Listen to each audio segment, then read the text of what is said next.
더불어민주당이 대선 경선 시간표를 바꾸지 않기로 하면서 여당의 대통령 후보는 당헌대로 9월 10일 전에 결정되게 됐습니다. 그동안 당 안팎에서 연기와 불가로 나뉘어 경론이 벌어졌지만 결국 국민과의 약속 원칙을 지키기로 한 건데요. 최종 결정까지의 과정은 순탄치 않았습니다. 민주당이 국민의힘보다 2달가량 먼저 대통령 후보를 뽑기로 한 데는 먼저 정해놓고 선거에 집중하자라는 의미가 담겨 있었습니다. 하지만 대선 때마다 경선 시간표와 경선 원칙을 두고 논란은 반복되었습니다. 2017년 대선에선 현직 대통령 탄핵이라는 돌발 사태로 5월 조기 대선이 치러지면서 경선 연기를 논할 틈이 없었습니다. 대신 자신에게 유리한 경선 룰을 만들기 위해서 주자들끼리 경론이 벌어졌습니다. 특히 당시 여론조사에서 앞섰던 문재인 후보에 대한 견제가 집중됐습니다. 문재인 후보가 전에 대선에까지 출마했던 유력 정치인이니까 지금은 인지도가 높고 하니까 아무래도 우세를 점하고 있겠죠. 그러나 더민주는 과거에 2012년에 대선 경선 룰 같은 경우를 보더라도 결선 제도도 있고 국민 경선이라든지 이런 룰이 아직 미정이긴 합니다만 그 당시의 룰 정도로만 정리가 돼도 저는 바뀔 가능성이 더 많다고 생각해요.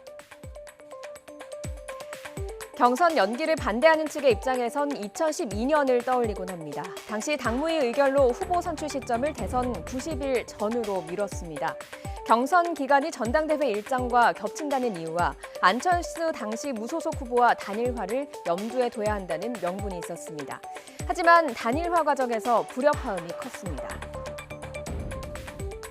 여기서 더 이상 단일화 방식을 놓고 대립하는 것은 국민에 대한 도리가 아니라고 생각합니다.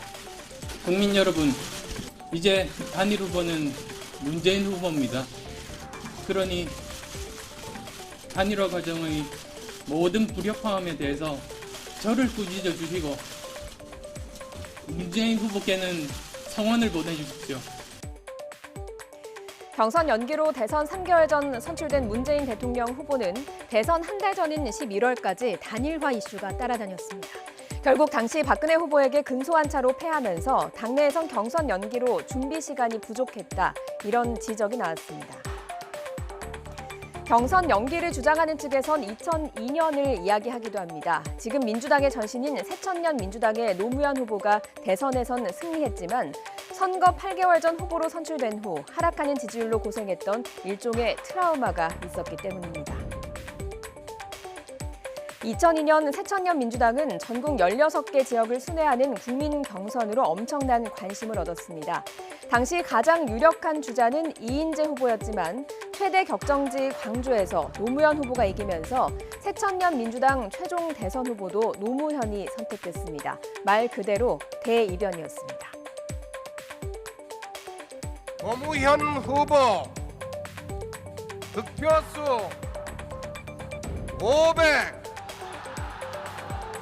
595표. 오늘 여러분들의 저에 대한 이 지지가 광주 시민 여러분들의 위대한 승리, 그리고 민주당의 승리, 그리고 한국 민주주의의 승리가 되도록 최선을 다하겠습니다.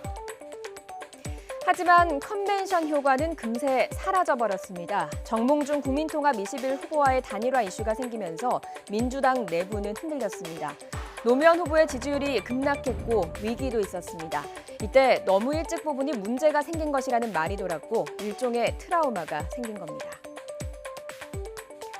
경선 연기와 경선 규칙을 놓고 이렇게 설왕설래가 있는 이유는 후보와 또 후보 캠프가 사실상 각자의 유불리를 따지기 때문입니다.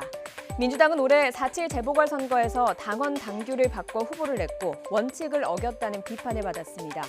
결국 패배로 이어진 쓰라린 경험은 이번 대선 후보 경선을 원칙대로 가게 하는 배경이 됐죠. 민주당의 원칙 보수의 결과는 내년 대선 민심에 어떤 영향을 미치게 될까요? 다시 봉개되어 오른 민주당의 대선 시계가 빠르게 움직이기 시작했습니다.